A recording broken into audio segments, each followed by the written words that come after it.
जय हिंद साथियों। आज की हमारी क्लास 25 अगस्त की डेली करंट अफेयर्स की क्लास है, जिसके अंतर्गत हम बात करेंगे कुछ महत्वपूर्ण प्रश्न। तो चलिए गाइस क्लास को स्टार्ट करते हैं।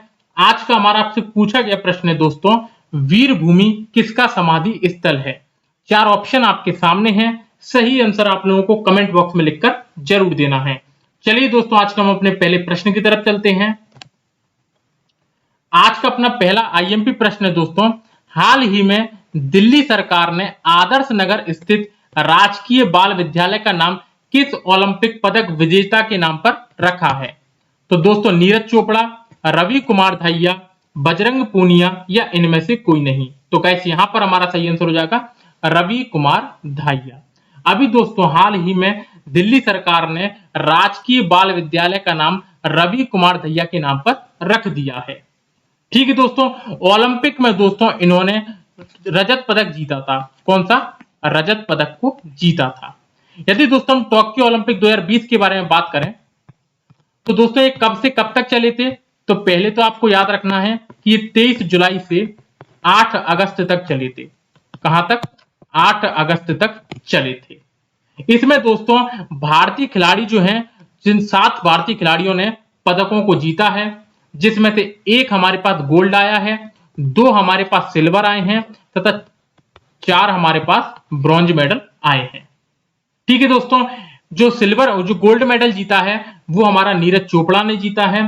सिल्वर मेडल मीराबाई चानू और रवि कुमार दहिया ने जीता है तथा जो 4 जो कांस्य पदक आए हैं उनमें से एक पीवी सिंधु, लवलीना बोरगोहेन, बजरंग पुनिया एवं भारतीय हॉकी टीम। तो ये 7 दोस्तों पदक हमारे ओलंपिक 2020 में हमारे पास आए हैं।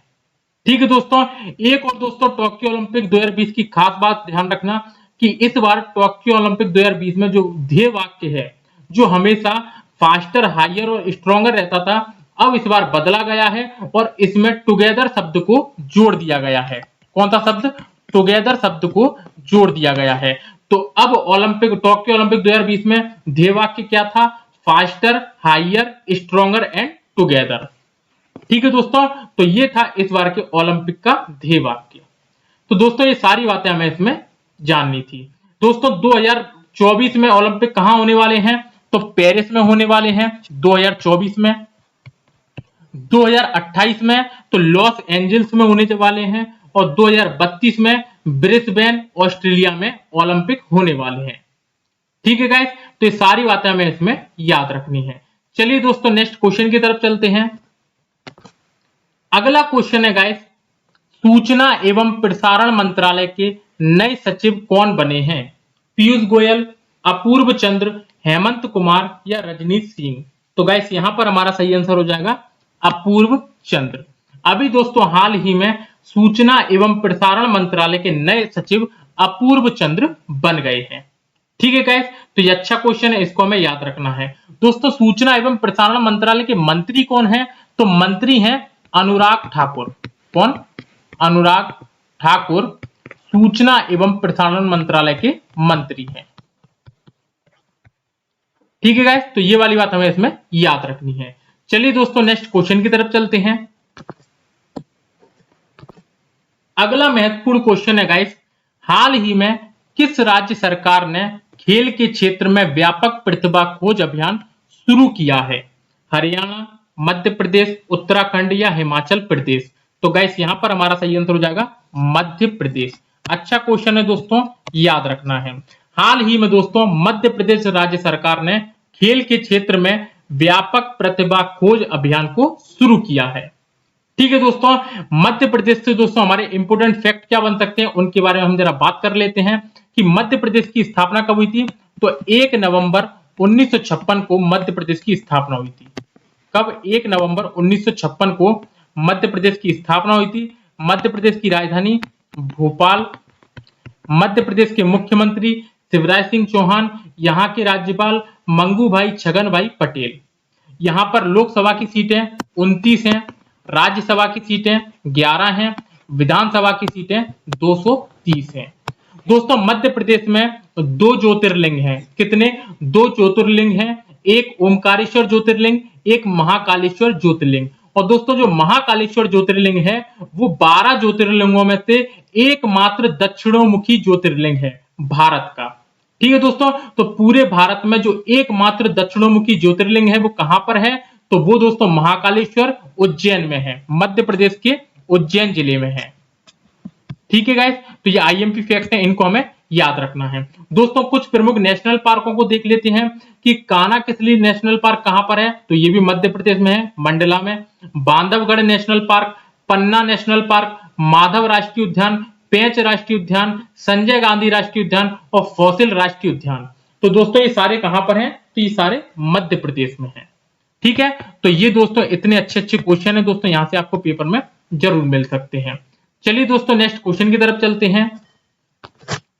अगला क्वेश्चन है guys, under 21 world athletics championship 2021 में किस भारतीय खिलाड़ी ने लंबी कूद में रजत पदक जीता है? वंदना कटारिया, शैली सिंह, मोनिका गुप्ता या इनमें से कोई नहीं। तो गाइस यहां पर हमारा सही आंसर हो जाएगा शैली सिंह। दोस्तों अभी हाल ही में अंडर 21 वर्ल्ड एथलेटिक्स चैंपियनशिप 2021 में शैली सिंह ने लंबी कूद में रजत पदक जीता है। ठीक है दोस्तों, जो दोस्तों अंडर 21 वर्ल्ड एथलेटिक्स चैंपियनशिप 2021 है, ये कब से कब तक चले हैं, तो ये दोस्तों 18 से 22 अगस्त तक चले हैं। कब? 18 से ये 22 अगस्त तक चले हैं। और कहां पर चले हैं, तो ये केन्या की राजधानी नैरोबी के मोई इंटरनेशनल स्पोर्ट्स सेंटर में चले हैं। ठीक है दोस्तों, इसमें दोस्तों भारत को कितने पदक मिले हैं, तो भारत को 3 पदक मिले हैं। कितने? 3, जिसमें से 2 सिल्वर हैं और 1 कांस्य पदक है। ठीक है, तो 2 सिल्वर मेडल और 1 ब्रॉन्ज मेडल मिला है। दोस्तों पहला पदक कौन सा था, तो पहला पदक भारत की मिश्रित रिले टीम ने 4x400 मीटर में कांस्य पदक जीता था। किसने? भारत की मिश्रित रिले टीम ने। दूसरा दोस्तों अमित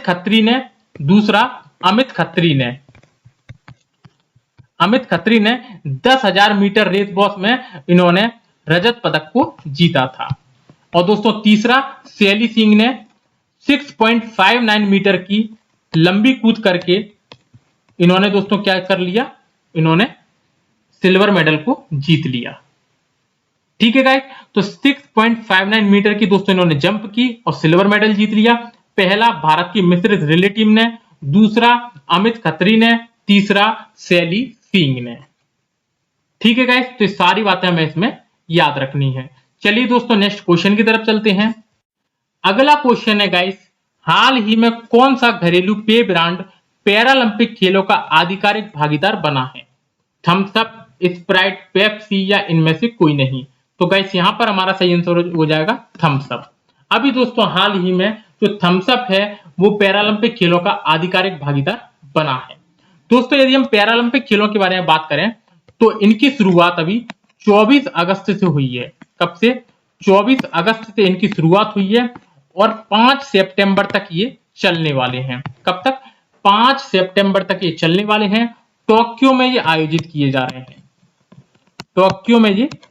किए जा रहे हैं। इसमें लगभग 54 भारतीय पैरालंपिक खिलाड़ी भाग ले रहे हैं। कितने? 54 भारतीय पैरा एथलीट जो खिलाड़ी हैं वो भाग ले रहे हैं और इसमें टोटल 9 इवेंट होने वाले हैं। कितने? टोटल 9 इवेंट इसमें होने वाले हैं। ठीक है गाइस, तो ये छोटी छोटी बातें हैं जिन्हें हमें इसमें याद रखना है। चलिए दोस्तों नेक्स्ट क्वेश्चन की तरफ चलते हैं। अगला क्वेश्चन है गाइस, किस मंत्रालय ने आजादी का अमृत महोत्सव मनाया है? रक्षा मंत्रालय, गृह मंत्रालय, केंद्रीय सूचना एवं प्रसारण मंत्रालय और वित्त मंत्रालय। तो गाइस यहां पर हमारा सही आंसर हो जाएगा केंद्रीय सूचना एवं प्रसारण मंत्रालय। अभी दोस्तों हाल ही में केंद्रीय सूचना एवं प्रसारण मंत्रालय द्वारा 23 अगस्त से 29 अगस्त तक आजादी का अमृत महोत्सव मनाया जा रहा है। दोस्तों ये जो महोत्सव है वो आजादी के 75 साल पूरा होने के उपलक्ष्य में है। कितने? 75 साल पूरा होने के उपलक्ष्य में है। तो आजादी का अमृत महोत्सव किसके द्वारा मनाया जा रहा है दोस्तों? केंद्रीय सूचना एवं प्रसारण मंत्रालय। इसके मंत्री कौन है? तो इसके मंत्री हैं हमारे अनुराग ठाकुर। कौन से? अनुराग ठाकुर इसके मंत्री हैं। इसके अलावा दोस्तों ये खेल मंत्रालय के भी मंत्री हैं। किसके? खेल मंत्रालय के भी ये मंत्री हैं। ठीक है गाइस, तो ये वाली बात हमें इसमें याद रखनी है। दोस्तों रक्षा मंत्रालय के मंत्री राजनाथ सिंह, गृह मंत्रालय के मंत्री अमित शाह, केंद्रीय सूचना एवं प्रसारण मंत्रालय के मंत्री अनुराग ठाकुर और वित्त मंत्रालय की अपनी निर्मला सीतारमण। ठीक है गाइस, तो ये छोटी छोटी बातें हैं जिन्हें हमें याद रखना है। चलिए दोस्तों नेक्स्ट क्वेश्चन की तरफ चलते हैं। अगला क्वेश्चन है गाइस, हाल ही में किस राज्य के मुख्यमंत्री ने आजीविका सहायता योजना शुरू की है? उत्तर प्रदेश, मध्य प्रदेश, हरियाणा या मणिपुर? तो गाइस यहां पर हमारा सही आंसर हो जाएगा मणिपुर। अभी दोस्तों हाल ही में मणिपुर के मुख्यमंत्री ने आजीविका सहायता योजना को शुरू किया है। दोस्तों मणिपुर के बारे में बात करें तो मणिपुर की राजधानी इम्फाल है। कौन है? इम्फाल मणिपुर की राजधानी है। मणिपुर के जो मुख्यमंत्री हैं वो हैं एन बीरेन सिंह। कौन? एन बीरेन सिंह। मणिपुर के दोस्तों राज्यपाल श्री गणेशन, जो परसों ही नियुक्त हुए हैं, श्री गणेशन, ये मणिपुर के राज्यपाल हैं। इन्होंने किसका स्थान लिया है? तो इन्होंने नजमा हेपतुल्ला का स्थान लिया है। किसका? नजमा हेपतुल्ला का दोस्तों इन्होंने स्थान लिया है। दोस्तों 60 यहां पर विधानसभा की सीटें हैं, एक यहां पर राज्यसभा की सीट है तथा 2 यहां पर लोकसभा की सीट है। ठीक है गाइस, तो इतनी बातें हमें इसमें याद रखनी है। चलिए दोस्तों नेक्स्ट क्वेश्चन की तरफ चलते हैं। अगला क्वेश्चन है गाइस, ओणम त्योहार किस राज्य में मनाया गया है? केरल, असम, कर्नाटक या मिजोरम? तो गाइस यहां पर हमारा सही आंसर हो जाएगा केरल। अभी दोस्तों हाल ही में ओणम भारतीय राज्य केरल में मनाया गया है और दोस्तों ये एक वार्षिक फसल उत्सव है जो कि केरल का एक प्रमुख त्योहार भी है। ठीक है दोस्तों, इसकी शुरुआत अभी 12 अगस्त से शुरू हुई थी और 23 अगस्त तक ये चला है। कब? 23 अगस्त तक ये चला है। तो ओणम त्योहार कहां मनाया गया है? तो ये केरल राज्य में मनाया गया है। केरल के बारे में बात करें दोस्तों तो केरल की राजधानी तिरुवनंतपुरम, केरल के मुख्यमंत्री पिनरई विजयन और केरल के राज्यपाल आरिफ मोहम्मद खान।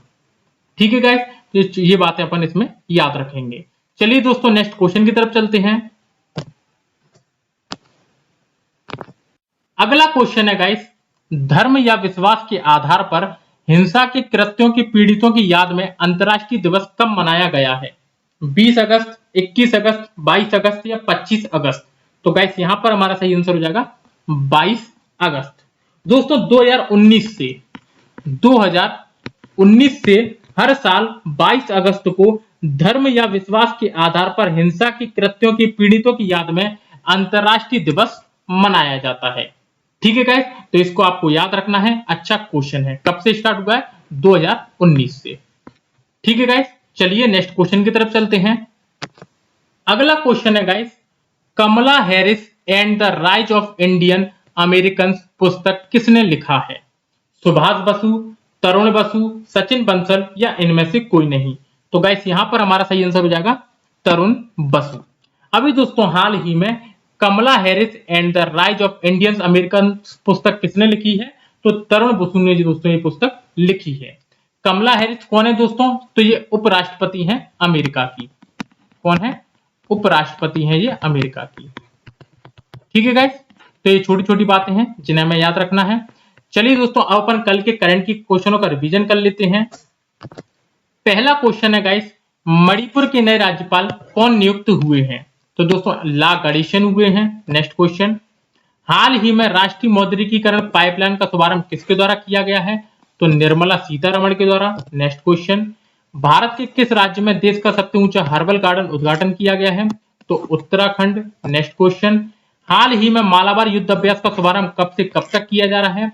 तो 26 से 29 तक। नेक्स्ट क्वेश्चन, बेंगलुरु मेट्रो ने मेट्रो रेल नेटवर्क के विस्तार के लिए किस संगठन के साथ $500 मिलियन ऋण समझौते पर हस्ताक्षर किए हैं? तो एडीबी। नेक्स्ट क्वेश्चन, हाल ही में किस राज्य में पहला एल्कोहल म्यूजियम खुला है? तो गोवा में। नेक्स्ट क्वेश्चन, हाल ही में किस राज्य सरकार ने कॉलेज में प्रवेश पर बेटियों को 20,000 रुपए देने की घोषणा की है? तो मध्य प्रदेश सरकार ने। नेक्स्ट क्वेश्चन, हाल ही में सैयद शाहिद हकीम का निधन हो गया है, इनका संबंध किस क्षेत्र से था? तो फुटबॉलर। नेक्स्ट क्वेश्चन, देश में संस्कृत सप्ताह का आयोजन कब से कब तक किया गया है?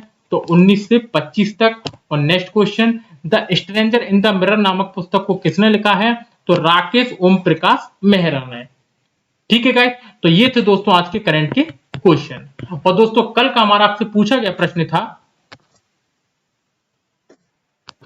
जवाहरलाल नेहरू स्टेडियम कहां स्थित है? मुंबई, कोलकाता, नई दिल्ली या इनमें से कोई नहीं। तो गाइस यहां पर हमारा सही आंसर हो जाएगा नई दिल्ली।